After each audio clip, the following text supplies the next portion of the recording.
ان کے اندر عیب اور کوئی نقص نہیں ہوتا تھا. کیوں؟ اس لیے کہ لوگ ان سے استفادہ کریں، ان سے محبت کریں، ان کے قریب ہوں. انسان جب کسی کو صورت کے اعتبار سے ناپسند کرتا ہے تو دور ہو جاتا ہے اس سے. ایسے انسان کسی کی سیرت کو ناپسند کرتا ہے، اخلاق و کردار کے حوالے سے دیکھتا ہے کہ بدخو ہیں، بد اخلاق ہیں، تو ان سے بھی دور ہو جاتا. تو اللہ تبارک و تعالیٰ کے جو انبیاء ہیں، جو رسول ہیں، وہ اس لیے تشریف لائے تھے کہ اللہ کے بندوں کو اللہ سے جوڑے. تو اللہ تبارک و تعالیٰ نے ان ذوات قدسیہ میں خوبیاں ہی خوبیاں رکھی تھی. یہ تمام انبیاء کے اندر خوبیاں ہی خوبیاں تھیں. تو ہمارے آقا تو سید الانبیاء ہیں، امام الانبیاء ہیں. اسی لیے کسی نے کیا خوب کہا ہے کہ انبیاء علیہ السلام میں جو خوبیاں تھی وہ سرکار پاک صلی اللہ علیہ وسلم کے حسن و جمال اور آپ کے باطنی کمال کی خیرات تھی جو ان کو عطا کی گئی. جس کو جو کوئی خوبی ملی، ظاہری ہو یا باطنی ہو، حسن صورت ہو یا باطنی سیرت ہو، وہ سب سرکار پاک صلی اللہ علیہ وسلم کا صدقہ ہے، حضور کی خیرات ہے. تو جتنی کائنات میں حسن و جمال والے آئے، وہ سب کو جو حسن و جمال ملا وہ سرکار کا صدقہ ہے. جس کو کوئی باطنی کمال ملا وہ سرکار کا صدقہ ہے. کیونکہ حضور پاک صلی اللہ علیہ وسلم اللہ کا نور ہے، اور حضور کے نور سے یہ کائنات بنائی گئی. تو جس کو جو کچھ ملا وہ سرکار ہی کے طفیل میں ملا، سرکار ہی کے صدقے میں ملا. تو پیارے آقا علیہ الصلوۃ والسلام کا جو سراپا ہے، حضور کا جو حلیہ پاک ہے، قربان جاؤ اہل بیت اطہار اور صحابہ اکرام کے کہ ان کے بے شمار جو احسانات ہم پر ہے. ان میں سے ایک احسان یہ بھی ہے کہ پیارے آقا علیہ الصلوۃ والسلام کے حلیہ پاک، سراپا اقدس یا جمال مبارک وہ بھی لوگوں تک کیسا تھا پہنچایا ہوں. جیسے سرکار پاک صلی اللہ علیہ وسلم کی سیرت، حضور کے ارشادات اور دیگر باتیں سرکار پاک صلی اللہ علیہ وسلم کی صحابہ اکرام دوسروں کو بتاتے جاتے تھے. بلکہ ایسی سرکار پاک صلی اللہ علیہ وسلم سے محبت ان ہستیوں کو تھی کہ ایک بات میرے آقا کی اگر ان کو پتہ چلتا ہے کہ کسی کے پاس ہے تو صرف وہ ایک بات سننے کے لیے اگر ان کو سینکڑوں میل کا بھی سفر کرنا پڑتا تو وہ سفر کر کے جا کے سرکار کی وہ بات ان سے سنتے تھے. حضرت ابو ایوب انصاری رضی اللہ عنہ سرکار کے میزبان مدینہ شریف میں ان کے بارے میں آیا ہے کہ ان کو پتا چلا کہ سرکار پاک صلی اللہ علیہ وسلم کے ایک صحابی ہیں جو مصر میں رہتے ہیں اور ان کو سرکار پاک صلی اللہ علیہ وسلم کی ایک حدیث معلوم ہے. سرکار کی ایک حدیث بول تو حضور کی ایک بات، حضور کا ایک قول یا حضور کا کوئی ایک کام یا حضور نے کسی موقع پر خاموشی اختیار کی، اس کو بھی حدیث کہتے ہیں. تو پتا نہیں تھا ان کو کہ اس میں سے کون سی چیز ہے وہ، لیکن یعنی سرکار سے متعلقہ ایک بات ہے ان کو پتا چلی. مصر میں رہتے ہیں، کئی 100 میل دور. آپ کو جب پتا چلا تو فوری آپ سفر کی تیاری کیے اور تنہا نکل گئے. کئی 100 میل کا، کئی دن کا مشقت آمیز سفر طے کر کے ان کے پاس جب پہنچے اور جب شہر میں پہنچے تو دھوم مچ گئی. سرکار کے صحابی آئے، سرکار کے صحابی کو معاملی انسان تو تھے نہیں، کوئی مولوی صاحب، عالم صاحب، مفتی صاحب، مقرر صاحب، واعظ صاحب آئے تو پوسٹر لگتے اور دھوم دھڑاکا ہوتا، آنے والے آنے والے آنے والے. سرکار کے صحابی ہیں، وہ بھی میزبان رسول اللہ. وہ جب پہنچے تو سارے شہر میں دھوم مچ گئی، سرکار کے صحابی آئے، سرکار کے صحابی آئے. یہاں تک کہ وہ لوگوں سے پوچھنے لگے حضرت ابو ایوب فلاں صاحب کہاں رہتے ہیں؟ تو لوگوں نے بتایا فلاں جگہ. تو آپ تلاش کرتے ہوئے ان کے پاس پہنچے، ان کے گھر پہ دستک دی. جیسے وہ باہر آئے تو کہنے لگے کہ میں ابو ایوب ہوں، سرکار پاک صلی اللہ علیہ وسلم کا صحابی. میں سنا ہوں کہ آپ بھی سرکار پاک صلی اللہ علیہ وسلم کا ایک ارشاد پاک سنیں، مجھے بتائیے حضور نے کیا فرمایا. تو انہوں نے جو ہے کہا کہ آپ سفر سے آئے ہیں، تھکے ہوئے ہیں، آپ کچھ دیر آرام کیجئے، کچھ کھا پی لیجئے، اس کے بعد میں بتاتا ہوں. تو بولے نہیں، یہ سب کام کرنے میں کہیں میں مر نہ جاؤں اور اپنے آقا کی ایک بات سننے سے محروم نہ رہ جاؤں، تو پہلے مجھے بتا دو، اس کے بعد سب کام کریں گے. تو جیسے ہی سرکار پاک صلی اللہ علیہ وسلم کی وہ حدیث سنائی انہوں نے، اس کو انہوں نے ازبر کر لیا تو فوری واپس جانے لگے. تو بولے کہ آپ تھکاوٹ کے ساتھ آئے، اتنا لمبا سفر طے کر کے، پھر کہاں جا رہے ہیں آپ؟ تو بولے واپس جا رہا ہوں، جس مقصد سے آیا تھا پورا ہو گیا، اب رک کے کیا کروں. اللہ اکبر. یہ محبت، یہ چاہت، یہ ادب اور یہ طلب سرکار پاک صلی اللہ علیہ وسلم کی ایک ایک بات جاننے کو ان لوگوں کی تھی. پھر جان کر خاموش نہیں بیٹھ جاتے تھے، خزانہ اپنے پاس جمع نہیں کر لیتے تھے، خرچ کرتے تھے اس خزانے کو. دوسروں کو بتاتے تھے دیکھو میرے سرکار ایسے تھے، میرے سرکار یہ فرمائے، میرے سرکار یہ کیے، میرے سرکار وہ کیے، اس سے منع کیے، یہ کرو. بولے اسی طریقے سے تو یہ دین ہم تک پہنچا نا عزیزو. اگر یہ نہ کرتے تو یہ جو باتیں آج آپ اس حقیر سے یا کوئی اور بڑے سے بڑی شخصیت سے سن رہے ہیں تو آپ تک پہنچتی کیسے. انہوں نے دوسروں کو بتائی، پھر انہوں نے آگے بڑھایا. تو یہ جو کڑیاں ہے، یہ اس کے ذریعے ہم تک یہ بات پہنچی ہے. آج کے دور میں لوگ بول رہے ہیں کتاباں کافی ہے ہم کو, یہ فلاں کتاب میں لکھا ہے ارے بھائی کتاب کسی نے لکھی تو تم کو معلوم ہوا نا. کتاب تو لے رہے ہو, ان کی بخاری لے رہے ہو, مسلم لے رہے ہو, جس نے لکھی ان کی بات پر تم اعتبار تو کر رہے ہو, شخصیت کی ان کی عظمت تمہارے دل میں نہیں ہے تو پھر فیض کہاں سے آئے گا؟ ان کی عظمت تمہارے دل میں نہیں ہے تو تم کو فائدہ کہاں سے ہوگا؟ تو کتاب کے خالی محض کیڑے بن جانا چاہ رہے ہیں اور بزرگوں کی عظمت کا انکار کر رہے ہیں. مختصر یہ عزیزو کہ سرکار پاک صلی اللہ علیہ وسلم کے جیسے دیگر باتیں صحابہ نے دوسروں تک پہنچائی, ایسے ہی قربان جاؤ ان کے, قربان جاؤ اہل بیت اطہار کے, قربان جاؤ صحابہ کرام کے, کہ انہوں نے کیا کیا, حضور پاک صلی اللہ علیہ وسلم کے حلیہ پاک کے بارے میں ایک ایک بات دوسروں کو بتائی.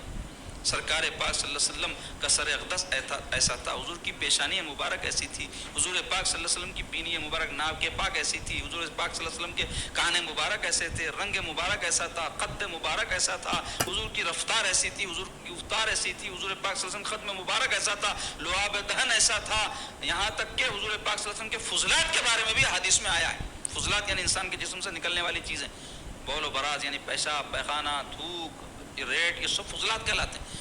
اس کے بارے میں بھی انہوں نے سرکار کے جو ہے لوگوں کو بتایا ہے. تو کتنا بڑا احسان ہے, آپ اندازہ لگاؤ. اب ہم جیسے گناہگار کبھی آرزوئے دیدار لیے ہوئے دنیا سے چلے جاتے, نہیں ہو سکتا ہوں گا دیدار, لیکن سرکار پاک صلی اللہ علیہ وسلم کے صحابہ کے صدقے ایک عاشق کے لیے اگر دیدار نہ ہو تو اپنے محبوب کی باتیں سننا تو ہو سکتا نا, ان کے حلیہ پاک کا تذکرہ تو سن سکتے, یہ تو نصیب ہو سکتا. یہ اہل بیت کا صدقہ ہے, ازواج مطہرات کا صدقہ ہے, ان کا احسان ہے ہم پر. تو عزیزان گرامی, آئیے میں سرکار پاک صلی اللہ علیہ وسلم کے حلیہ پاک کے بیان کا آغاز کرتا ہوں. سرکار پاک علیہ الصلوۃ والسلام کے حلیہ پاک کو جیسے میں نے کہا شمائل کہتے ہیں. اس حوالے سے بہت ساری کتابیں لکھی گئی جس میں سرکار پاک صلی اللہ علیہ وسلم کے حلیہ پاک کا آپ کے سر مبارک سے لے کر قدم مبارک تک کا بیان کیا گیا ہے. لیکن اس میں جو مشہور کتاب اور بڑی بہترین, بڑی زبردست جو کتاب ہے وہ حضرت امام ترمذی رحمۃ اللہ علیہ نے الشماع المحمدیہ کے نام سے لکھی ہے. احادیث اس میں انہوں نے 54 باب حصے اس میں بنائے ہیں. 415 احادیث سرکار پاک صلی اللہ علیہ وسلم کے حلیہ پاک کے حوالے سے انہوں نے بیان کیے ہیں. 54 صحابہ سے روایتیں بیان کی ہیں. تو خیر وہ حدیث کی کتاب ہے, اب کس کو فرصت ہے لوگوں کو آج کل بھائی قرآن روز پڑھو بول تو پڑھنا نہیں ہو رہا, فقہ کے ضروری مسائل سیکھو بول تو سیکھنا نہیں ہو رہا, شمائل محمدی نکال کے انہیں حضور کا حلیہ کیسا تھا, کہاں پڑھتا, کیا ہوتا, جس کو توفیق ہوتی انہوں کر بھی رہے ہوں گے, لیکن عوام میں تو ایسی بات نہیں ہے. اس واسطے میں یہ خیال کیا کہ حضور پاک صلی اللہ علیہ وسلم کے حلیہ پاک کے بارے میں شمائل محمدی کے حوالے سے ہر بات نہیں ہے میری, لیکن اس کی اہمیت بتا رہا ہوں اس کتاب کی کہ اس کے اندر انہوں نے یہ ساری باتیں جمع کی ہیں. جبکہ خود ان کی ترمذی شریف حدیث کی بڑی زبردست کتاب ہے. اب اس کی تفصیل بیان کروں تو وقت بہت زیادہ ہو جائیں گا. وہ کتاب میں بعض اس شمائل محمدی کی احادیث بھی آئی ہیں, لیکن شمائل محمدی میں علیحدہ کچھ حضور پاک صلی اللہ علیہ وسلم کے حسن و جمال اور آپ کے حلیہ پاک کا بیان حضرت امام ترمذی رحمۃ اللہ علیہ نے اس میں نقل کیا ہے, سب کیا ہے. تو حضور پاک صلی اللہ علیہ وسلم کے حسن و جمال کا کیا کہنا, حضور پاک صلی اللہ علیہ وسلم کی خوبصورتی کا کیا کہنا. ایسے حسین میرے آقا, ایسے جمیل سرکار پاک صلی اللہ علیہ وسلم کی بارگاہ کے شاعر حضرت حسان ابن ثابت رضی اللہ تعالیٰ عنہ کا کیا پیارا وہ شعر ہے جس میں آپ فرماتے ہیں کہ وَأَحْسَنُ مِنْكَ لَمْ تَرَ قَطُّ عَيْنِي وَأَجْمَلُ مِنْكَ لَمْ تَلِدِ النِّسَاءُ خُلِقْتَ مُبَرَّأً مِنْ كُلِّ عَيْبٍ كَأَنَّكَ قَدْ خُلِقْتَ كَمَا تَشَاءُ. سبحان اللہ, کیا کہتے ہیں, وَأَحْسَنُ مِنْكَ لَمْ تَرَ قَطُّ عَيْنِي. حضرت حسان شاعر بارگاہ رسالت کہہ رہے ہیں اور حسین آپ سا, وَأَحْسَنُ مِنْكَ, اور حسین آپ سا, لم ترى قط عین, میری آنکھوں نے کبھی نہیں دیکھا. وَأَجْمَلُ مِنْكَ لم تلد النساء, اور جمیل آپ سا کسی ماں نے جنا ہی نہیں. وَأَحْسَنُ مِنْكَ لم ترى قط عینی وَأَجْمَلُ مِنْكَ لم تلد النساء خُلِقْتَ مُبَرَّأً مِنْ كُلِّ عَيْبٍ. آپ تمام عیبوں سے پاک کر کے ایسے پیدا کیے گئے ہیں کہ انک خلقت کما تشاء, جیسے خود آپ اپنی مرضی کے مطابق پیدا ہو آپ چاہتے تھے ویسے پیدا ہو گئے، ایسے آپ پیدا کیے گئے. یہ شان میرے آقا صلی اللہ علیہ وسلم کی ہے. کس نے دیکھا ہے محمد کو اٹھا کر پردہ؟ یعنی سرکار پاک صلی اللہ علیہ وسلم کی جو حقیقت ہے کون جانتا ہے؟ کس نے دیکھا ہے محمد کو اٹھا کر پردہ؟ بات پردے کی ہے، رہنے دو اسے در پردہ. پار کیا ہوتی، پار یعنی گزر جانا، پار کیا ہوتی نظر، ہوش نظر کھو بیٹھے، ہو گیا میم کا کچھ اتنا منور پردہ. یہ شان میرے آقا علیہ الصلوۃ والسلام کی ہے کہ یوسف کا حسن مصر کے بازار کے لیے، یوسف کا حسن مصر کے بازار کے لیے قوسین کا مقام ہے سرکار کے لیے. کچھ انگلیاں کٹی وہاں یوسف کو دیکھ کر خود چاند کٹ گیا یہاں سرکار کے لیے. یہ شان میرے آقا علیہ الصلوۃ والسلام کی ہے. حضور پاک صلی اللہ علیہ وسلم کے حسن و جمال کے بارے میں حضرت ابو ہریرہ رضی اللہ عنہ کہتے ہیں ما رأیت شیئا احسن من رسول اللہ صلی اللہ علیہ وسلم. کیا کہتے ہیں؟ میں نے کوئی چیز بھی رسول اللہ صلی اللہ علیہ وسلم سے حسین نہیں دیکھی. ما رأیت شیئا احسن من رسول اللہ، میں نے رسول اللہ صلی اللہ علیہ وسلم سے حسین کوئی چیز نہیں دیکھی. شیئا کا تو علماء کہتے ہیں وہاں انہوں نے کوئی رجلن مرد نہیں کہا، یا کوئی اور جو ہے جیسے ہم کہتے ہیں میں اس گھر سے گھر خوبصورت کوئی گھر نہیں دیکھا، میں اس موسم سے اچھا موسم نہیں دیکھا، ایسا کہتے ہیں نا. انہوں نے شیئن کا کوئی بھی چیز، تو اس میں علماء کہتے ہیں مبالغہ ہے. رجلن نہیں فرمایا، فردن نہیں فرمایا، یا وہ کوئی چیز کا نام نہیں لیا، بلکہ یہ کہا کہ کوئی بھی چیز رسول اللہ صلی اللہ علیہ وسلم سے حسین نہیں تھی. سب سے زیادہ حسین رسول پاک صلی اللہ علیہ وسلم. کیونکہ کبھی ایسا ہو جاتا ہے کوئی صورت ہم کو اچھی دکھتی مگر اس سے اچھا کوئی نظارہ دکھتا ہوگا، کوئی صورت ہم کو اچھی دکھتی ہوں گی اس سے خوبصورت کوئی اور چیز دکھتی ہوں گی، لیکن انہوں نے کیا کہا کوئی بھی چیز رسول اللہ صلی اللہ علیہ وسلم سے زیادہ حسین نہیں دیکھی. حضرت عائشہ صدیقہ رضی اللہ تعالیٰ عنہ کے سامنے حضور پاک صلی اللہ علیہ وسلم کے حسن و جمال کا تذکرہ چھڑا تو کسی نے کہا کہ یوسف علیہ السلام بھی بڑے حسین تھے، اور ان کے حسن و جمال کا یہ عالم تھا. قرآن میں آیا ہے کہ عورتوں نے جب ان کو دیکھا تو دیکھنے میں ایسی مہو ہوئی کہ ان کو دیکھتے وقت ان کے ہاتھوں میں چھریاں تھیں عورتوں کے، تو حضرت یوسف کو دیکھتے دیکھتے اپنی انگلیوں پر چھریاں پھرا لی اور ان کی انگلیاں کٹ گئی تو ان کو احساس تک نہیں ہوا، ایسے حسین تھے. یہ بات حضرت عائشہ کے سامنے جب بیان کی گئی تو آپ سن کر کہنے لگی بے شک حضرت یوسف بڑے حسین تھے، اور ان کو مصر کی عورتیں دیکھی تو ان کے حسن کو دیکھنے میں ایسے مہو ہوئی کہ اپنی انگلیاں کاٹ لی. ادھر یوسف ہے اور عورتیں ہیں، میرے آقا محمد رسول اللہ کے حسن و جمال کا یہ عالم ہے کہ ادھر محمد رسول اللہ ہے اور مردان عرب ہیں جو ان کے حسن پر اپنی گردنیں کٹا رہے ہیں. ادھر یوسف اور عورتیں، ادھر مرد اور عرب کے مرد ان کے حسن کو دیکھ کر اپنی گردنیں کٹا رہے ہیں، وہاں انگلیاں آیا گردنیں. ایسا جمال میرے آقا علیہ الصلوۃ والسلام کا تھا. حضرت مولا علی رضی اللہ عنہ کہتے ہیں حضور پاک صلی اللہ علیہ وسلم کے حلیہ پاک کے بارے میں کہ پیارے آقا علیہ الصلوۃ والسلام کا قد نہ بہت لمبا تھا نہ بہت پست، درمیانی تھا، لیکن سرکار پاک صلی اللہ علیہ وسلم جب لوگوں کے بیچ میں ہوتے، موجود ہوتے، آپ لوگوں کے بیچ میں جب تشریف فرما ہوتے یا کھڑے ہوتے تو تمام لوگوں میں عظیم معلوم ہوتے، سب لوگ حضور کے سامنے پست نظر آتے. معجزہ تھا سرکار پاک صلی اللہ علیہ وسلم کے قد مبارک کا. اور مولا علی کہتے ہیں کہ حضور پاک صلی اللہ علیہ وسلم کا سر مبارک بڑا تھا. تو بڑے سے مراد یہ نہیں ہے کہ بہت بڑا، کیونکہ بہت بڑا سر بھی حسن کے منافی ہے، اچھا نہیں سمجھا جاتا. وہاں بڑے سے مراد یہ ہے کہ چھوٹا نہیں تھا. اور حضور پاک صلی اللہ علیہ وسلم کے جتنے اعضاء تھے، سر مبارک ہو، دستہ اقدس ہو، قدوم مبارک ہو، لب مبارک ہو، بینی مبارک ہو، چشمہ مبارک ہو، یہ سب بڑے، جس نے بھی کہا مراد یہ تھا کہ چھوٹے نہیں تھے. کیونکہ حسن کے لیے بعض چیزیں بڑی ہونا جو ہے اچھا نہیں ہوتا اور بعض چیزیں چھوٹی ہونا اچھا نہیں ہوتا. آنکھیں بڑی بڑی ہوتی ہی اچھی معلوم ہوتی، چھوٹی چھوٹی آنکھیں حسین نہیں سمجھی جاتی. ایسے ہی چھوٹے جو منہ ہوتے ہیں وہ عورتوں کے اچھے سمجھے جاتے ہیں، مردوں کے لیے کشادت ہے نہیں، منہ کا بڑا ہونا اچھا سمجھا جاتا ہے. تو مختصر یہ کہ مولا علی کہتے ہیں کہ حضور پاک صلی اللہ علیہ وسلم کا سر مبارک بڑا تھا. حضور پاک صلی اللہ علیہ وسلم کے جو بال مبارک تھے وہ گھنگریالے تھے، لیکن بہت زیادہ بھی گھنگریالے نہیں تھے، بہت سیدھے بھی نہیں تھے. حضور پاک صلی اللہ علیہ وسلم جب چلتے تو قدم مبارک زمین سے اکھڑتے تھے، یعنی پیر گھسٹ کر نہیں چلتے تھے. رسول پاک صلی اللہ علیہ وسلم قدم مبارک کو زمین سے پورا اٹھاتے تھے. اور جب آپ چلتے تو صحابہ کہتے ہیں کہ ہم کو دوڑنا پڑتا، یعنی حضور کی رفتار تیز نہیں تھی، ایسے معلوم ہوتا زمین حضور کے قدموں کے نیچے لپٹی جا رہی ہے. اور ہم کو مشقت اٹھا کر حضور کے ساتھ چلنا پڑتا. اور یہ جو رفتار ہوتی ہے یہ انسان کی مستعیری کو اور اس کے صحت مند ہونے کو اور اس کے جوش کو ظاہر کرتی ہے. اور آہستہ جو رفتار ہوتی ہے ڈھیلے پیر ڈالنا یہ آدمی کی کسل مندی سستی کو ظاہر کرتی ہے. سرکار پاک علیہ الصلوۃ والسلام کے رنگ مبارک کے بارے میں مولا علی کہتے ہیں کہ نہ حضور بہت گورے تھے نہ بہت آپ کا رنگ جو ہے گندمی تھا، بلکہ اس کے بیچ میں سفیدی مائل تھا.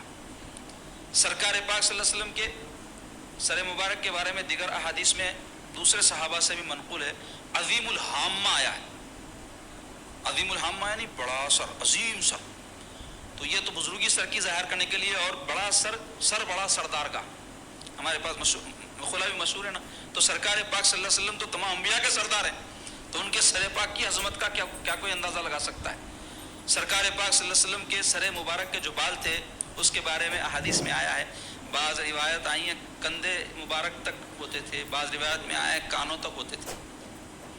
تو اس میں علماء نے تطبیق یہ کی اصل رہتے تھے کانوں کی لڑکیوں تک ہی، جس کو زلف کہتے ہیں.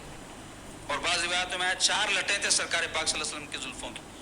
تو یہ جو بال کندھوں تک آیا ہے اور کانوں تک ایک روایت آئی ہے، تو اس کی تطبیق اس طرح کی گئی کہ سرکار پاک صلی اللہ علیہ وسلم جب کبھی حجامت بنوانے سے پہلے اس کو چھوڑتے تو وہ جب بڑھ جاتے تو کندھے مبارک تک آ جاتے تھے، اور جب آپ حجامت بنواتے تھے، اصلاح بنواتے تھے، تو کانوں کی لولکیوں تک اس کو رکھتے تھے. اور جیسے مولا علی فرمائے کہ نہ بہت سیدھے تھے بال نہ بہت گھنگریالے تھے، اور سر پاک کے بال سارے سیاہ تھے. سرکار پاک صلی اللہ علیہ وسلم کی پیشانی مبارک کے بارے میں حدیث شریف میں آیا چاند کا ٹکڑا تھی، اور کشادہ پیشانی آیا. واسع الجبین کے معنی ہے کشادہ پیشانی. یہ بھی حسن و جمال کے لیے ضروری ہے. کسی کی پیشانی تنگ ہو تو وہ خوبصورت نہیں سمجھی جاتی. اور سرکار پاک صلی اللہ علیہ وسلم کی پیشانی مبارک کے بیچ سے حدیث شریف میں آیا کہ رگ تھی، رگ مبارک. اور وہ رگ مبارک جب کبھی کسی بات پر حضور کو غصہ آتا تو وہ پھول جاتی تھی. اس سے کوئی اندازہ لگا لیتا حضور جلال میں ہے. حضور پاک صلی اللہ علیہ وسلم جب کسی بات پر خوش ہوتے تو پیشانی کے اندر سے ایک چمک پیدا ہوتی تھی، جس کا اثر لوگ اپنے دلوں میں اس چمک کی روشنی کا محسوس کرتے تھے. سرکار پاک صلی اللہ علیہ وسلم کے ابروؤں کے بارے میں ایک روایت آئی ہے کہ باریک ابروئیں تھی، اور ایک روایت یہ ہے کہ آپس میں ملی ہوئی تھی، ایک ہے کہ تھوڑا سا اس میں گیپ تھا.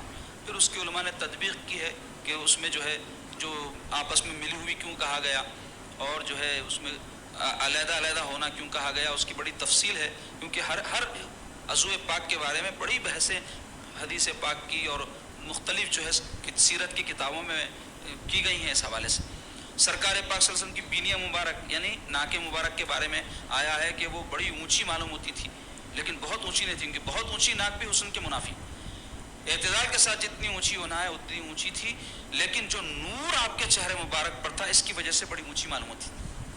چشمہ مبارک کے بارے میں آیا ہے کہ بڑی بڑی تھی، اور آپ کے چشمہ مبارک یعنی آنکھ پاک کے اندر کی جو سفیدی تھی وہ بڑی سفید، اور جو سیاہی تھی وہ بڑی سیاہ.